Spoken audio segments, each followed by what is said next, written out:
Hi, I'm Adam. Let's learn how to protect a DVR recording.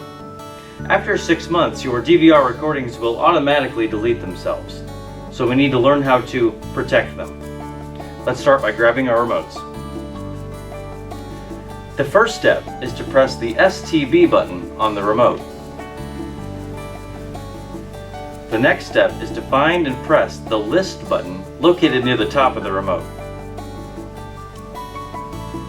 Pressing the list button brings up this menu. Here we see all the saved DVR recordings on your TV. Let's find one to protect. I'm going to arrow down to Chicago PD. Let's protect this DVR recording. I'm going to find and press the green button on the remote. The green button brings up this action menu. We need to arrow down to protect. Now press OK. Great! Now I see this blue and white shield next to Chicago PD. This DVR recording is now protected. To exit this menu, simply press Exit.